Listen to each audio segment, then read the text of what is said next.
George Miller experienced just how easy things would be if dogs could talk. His four-legged friend sat staring straight ahead for days at a certain spot on the wall.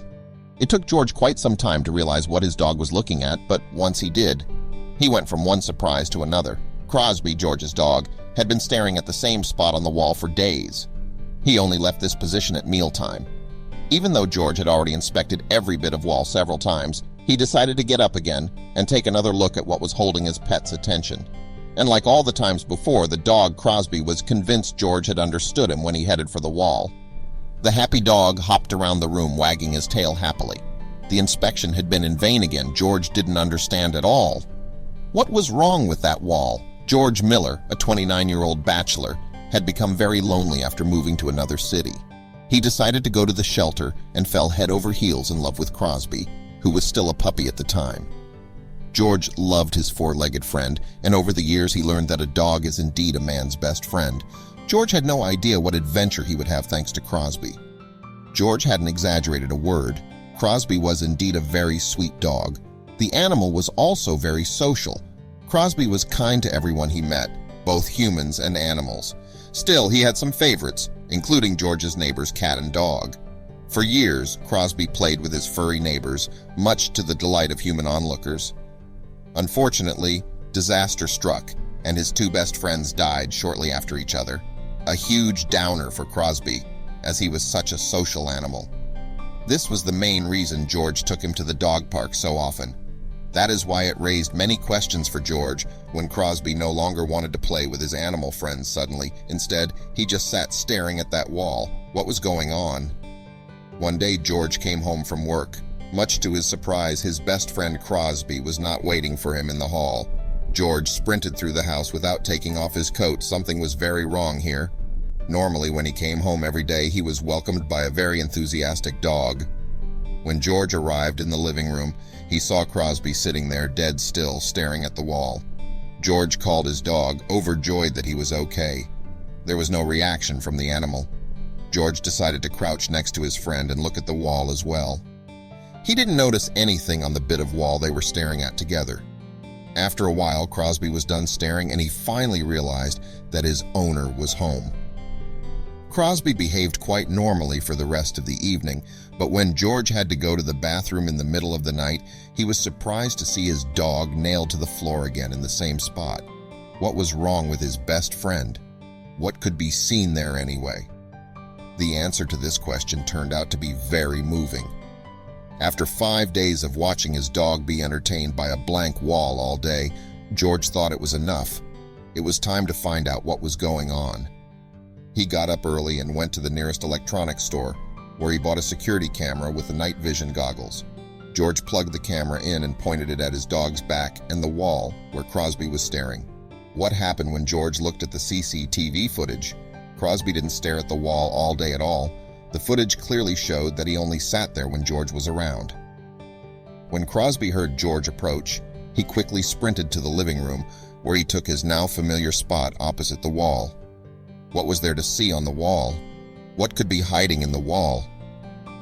George couldn't control his curiosity any longer and decided to break a piece of the paneling which was already loose from the wall.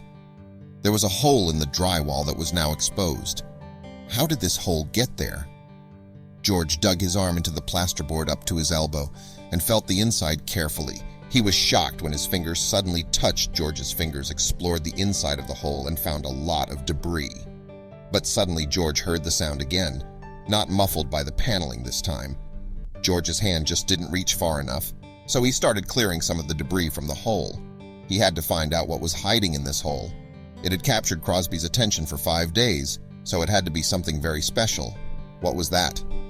His fingers suddenly touched something soft and warm. George withdrew his arm from the hole reflexively and stared at Crosby in disbelief. George's hand disappeared into the hole again, but this time he was wary.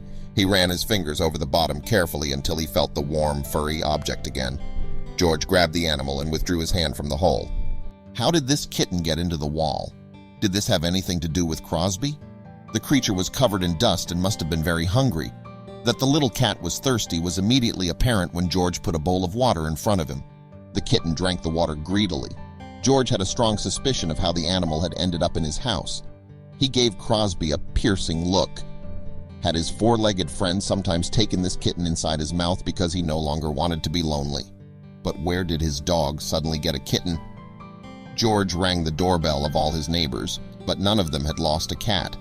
After that, George put up posters in his neighborhood, but these also yielded nothing.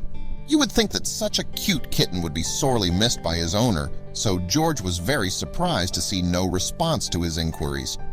George only got further in his search when he decided to share a photo with his fellow residents. Several of them indicated that they had seen the cat before. They were convinced that it was a stray kitten because cat owners often do not let their precious animals outside at that age. George decided to take the cat to the vet.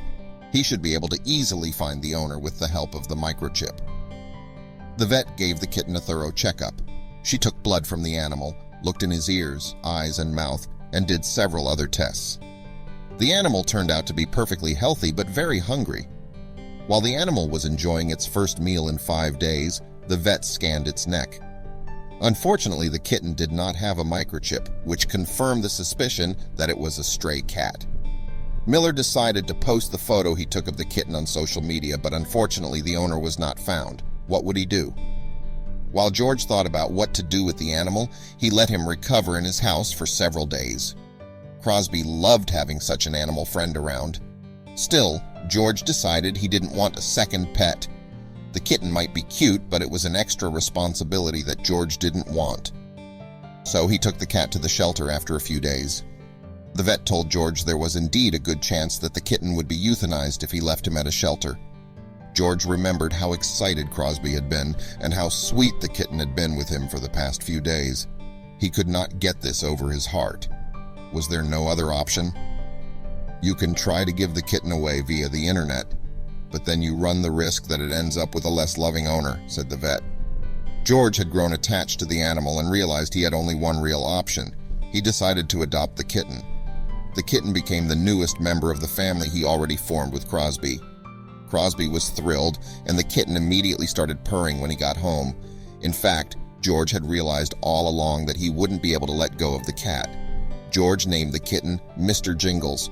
Crosby was no longer lonely and loved his new animal friend immensely. The kitten was welcomed with open arms and now finally had a loving home. And all this after Crosby spent 5 days staring at a spot on the wall. Shelters all over the world are chock full.